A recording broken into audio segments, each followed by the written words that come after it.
This is juicy! Middleweight, retro, inline 4.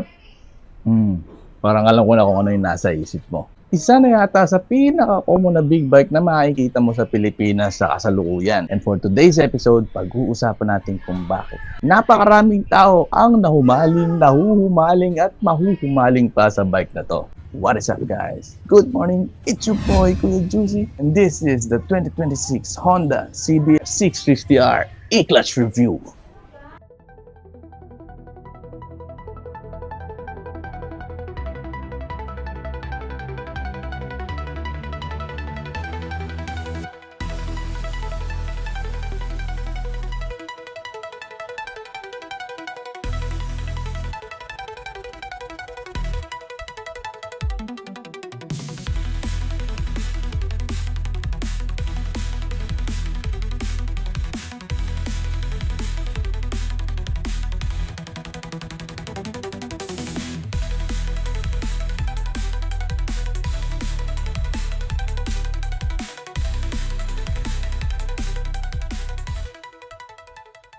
Sa mga hindi po nakakaalam or sa mga bago sa channel, guys, ang bike po natin is CBR 650R E-Clutch, yung sports version ng bike na to.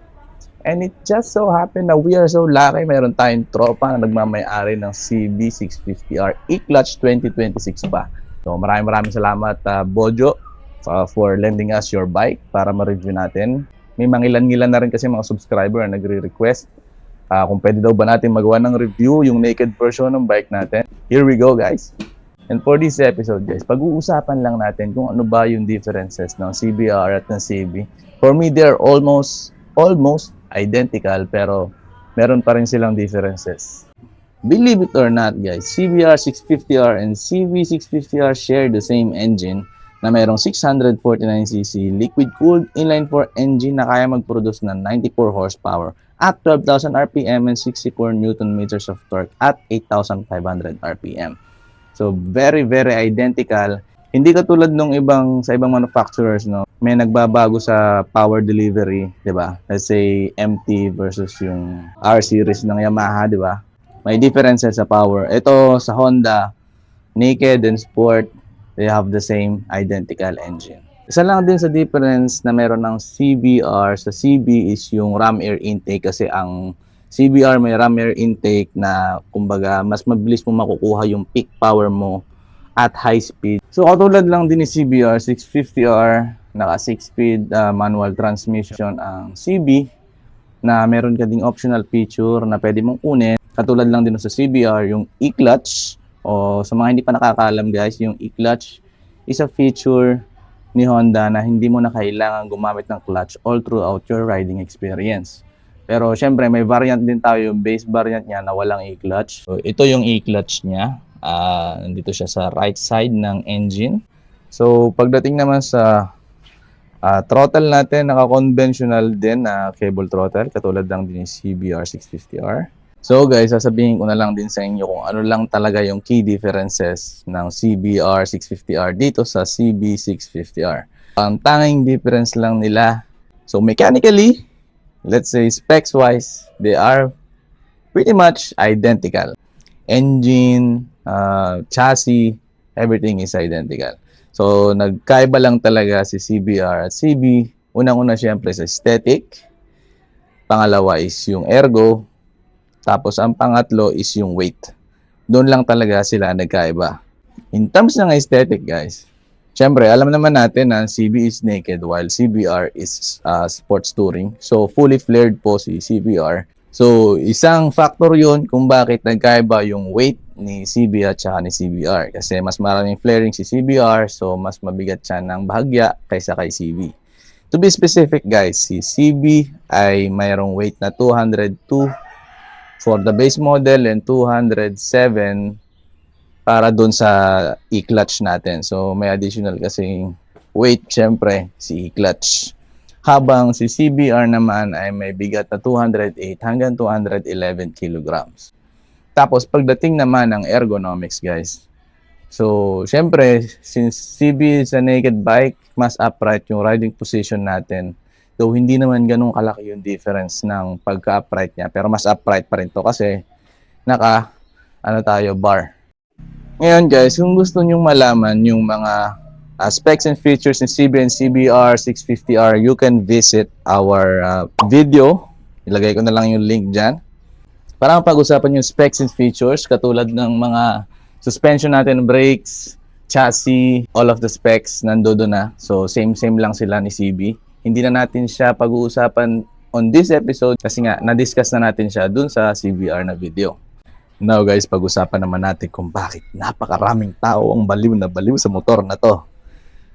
Kitang-kita nyo naman kaagad sa video guys. Napakatindi ng aesthetic ng motor na to.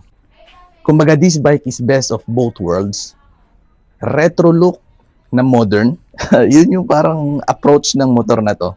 So, sa front, makikita natin yung bilog na headlight niya. So, kumbaga parang trademark kapag sinabi mong retro is bilog yung headlight niya sa harap. Headlight sa harap, pero mga headlight sa likod. Ayun. So, bilog yung headlight niya, pero yung twist, meron siyang daytime running light dito. So, full LED na yan, harap and likod. Ito talaga ito. Buksan natin yung yan yung itsura nung harap. Punta naman tayo sa likod, guys. Ito naman yung itsura ng likod. Ito lang siguro, sana. Mas okay siguro kung ni-retain ni Honda yung dun sa previous generation na pahaba, na pa-horizontal yung pahaba. Kasi ito parang sporty eh. Parang pumapatak pang CBR dapat yung ganitong taillight. Ito may aftermarket exhaust na guys. Yung stock na nakalagay dyan is underbelly. So, pinalitan niya lang din ang underbelly na Acra. Mamaya i-sound check natin yan. Napakagandang 5-inch TFT display. So kung ano yung mga functions, tingnan nyo lang din sa last video natin sa CBR. Pagkakaiba niya lang din kay CBR is itong cover na to sa tank. Kay CBR is red din to. Sa kanya, ginawang black. Na medyo matte yung texture. Now guys, sabi ko nga sa inyo, pretty much identical lahat kahit yung seat height and yung wheelbase. Yung wheelbase niya is 1,450 and seat height niya is 810 millimeters. 5'5" po yung height natin and ganito yung itsura natin kapag sumakay tayo sa CB. So, identical lang yung feeling. Ang only difference guys is mas sub-sub ng konti yung handlebar natin pagdating sa CBR. Ito CB, relax na relax. And guys, isa pang reason kung bakit ang masa itong motor na to is dahil sa presyo. Honda offers this bike sa price range sa 525 to 565,000 pesos. 525 for the base, 565 para dito sa merong E-clutch. Not bad guys, naka middleweight ka na, naka inline 4 ka na rin. Ngayon guys, isa pa sa mga rason kung bakit mahal ng tao ang CB650R is dahil dun sa tunog nito. So ito na, pakinggan natin kung paano ba tumunog si CB650R.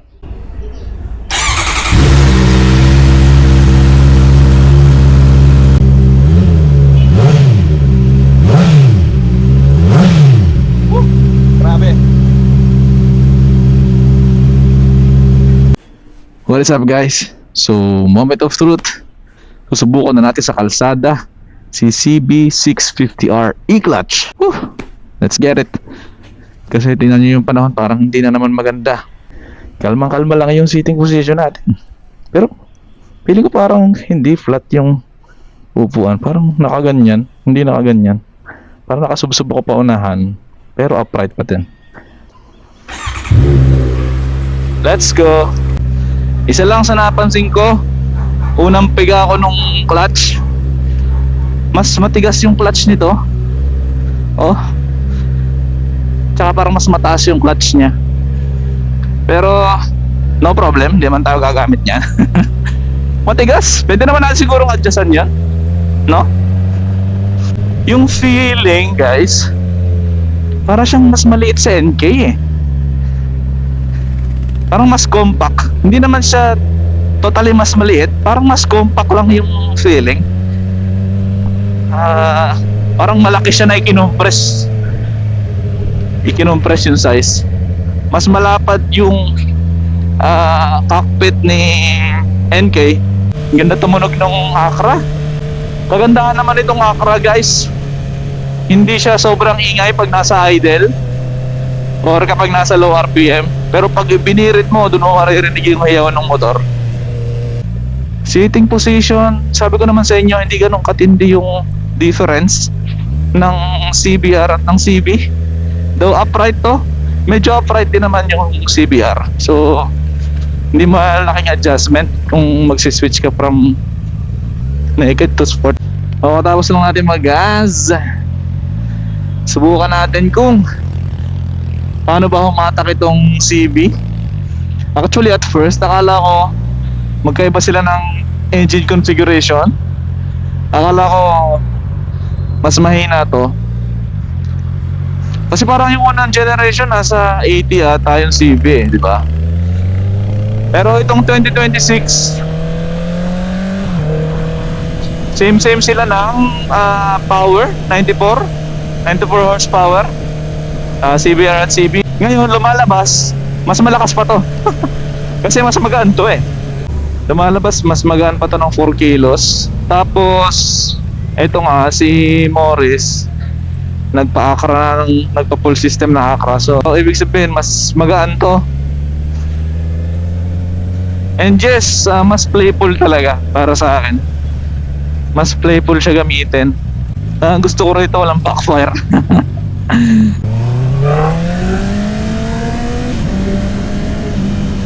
Yan o, walang backfire o. In terms ng throttle response, same lang naman sila ni CBR actually.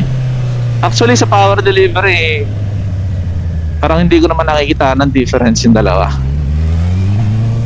Dahil mas agile to, mas playful lang, yun lang. Mas madali iligo-ligo oh. In terms naman ng suspension guys, same lang din.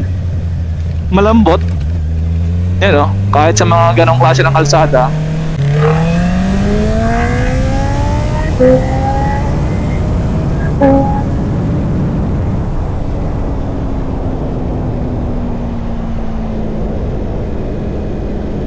Ang smooth guys. Hindi ramdam yung vibration dito sa CB. What? Tama yung sabi nung isang nag-comment sa atin guys. Makaka-effect yung makaka-apekto yung exhaust system mo. Hindi ramdam yung vibrate. Sa tayo na rin natin ha. Meron siya, actually dahil siyempre CB to, meron siya pero hindi kasi hindi katulad dun sa CBR guys. Mukhang makakapagpalit tayo ng full system exhaust ah. Malaking bagay ito lalo sa mga long rides guys. Kasi pag sobrang lakas ng vibration, mamamanid talaga yung mga wrist mo eh.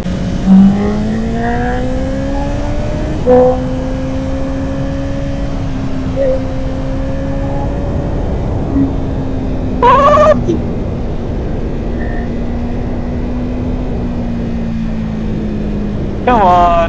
Pero sa dulo ng biret, pag malapit ka na sa red, medyo nagiging pale na yung power delivery. Feeling ko yun yung sinasabing power sa intake. Nagpe-pale na sa dulo eh. Same lang sila ni CBR sa una hanggang mid, pero doon sa late parang parang si CBR may hatak pa, may torque pa. Ito parang nawawala na yung torque, kailangan mo na mag-shift. Do pareho sila ng peak sa 12,000 RPM. Parang mas may dagos yung CBR pagdating to sa late. At saka syempre yung wind resistance ng katawan ng rider, may drag talaga pag naked. Hindi ka tulad ng sport, pwede kang tumago eh. Nakakatuwa tong bike na to actually.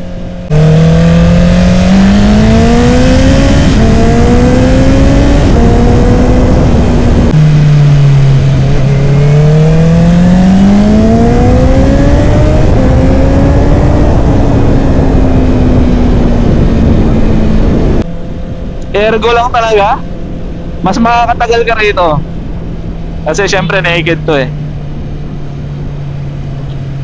Yan nga lang, parang nakakapagod din siya kasi salong-salo mo yung hangin. Lalo kung siguro mga malalayong expressway yung pupuntahan mo, tapos mabilis yung takbo, matagal na travel. Siguro nakakapagod din talaga yung tama ng hangin sa'yo.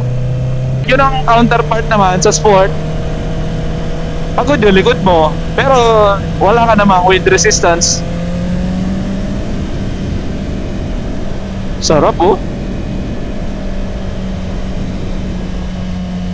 Yun lang talaga, yung upuan para siya nakaganyan. Yung sa CBR parang flat eh. Ito parang isinusubsob ka pa harap eh. I don't know. Hindi ko lang kung ako lang, pero parang mas ramdam ko yung init nitong motor na to. So guys, final verdict na natin. For me, no, there's not much difference talaga sa dalawa, sa CBR at sa CB. Pero doon sa mga hindi naman pumipili kung CBR or CB, okay ba? As your next bike, itong si CB650R. For me guys, kung ang hanap nyo is playful na makina, magandang tunog, agility sa kalsada, no? Sa mga traffic, sa mga slow turns, ano pa ba? Magandang power delivery, sobrang linear ng power delivery niya, almost halos wala na siyang torque. Kung yun yung hanap nyo guys, this is the bike for you. Compared naman sa mga competitors niya, syempre depende pa rin talaga sa preference nyo. Kung gusto niya talaga mataas na torque, dun kayo sa twin. Kung gusto niyo magandang tunog, linear power delivery, dito talaga kayo sa inline 4. Kung gusto niyo best of both worlds, sa inline 3 kayo, syempre. Pero syempre, kanya-kanya nga tayo ng preference. So, malapit na tayo sa bahay. Tatapusin ko na lang din muna dito yung video natin. Guys, please, kung nagustuhan niyo yung video, mag-leave kayo ng like at mag-subscribe sa channel natin dyan sa baba. Pakalaking tulong po niya sa bawat videos natin kasi nare-recommend tayo ni YouTube. So, yun na lang muna for today's episode guys. Again, this is Kuya Juicy and peace!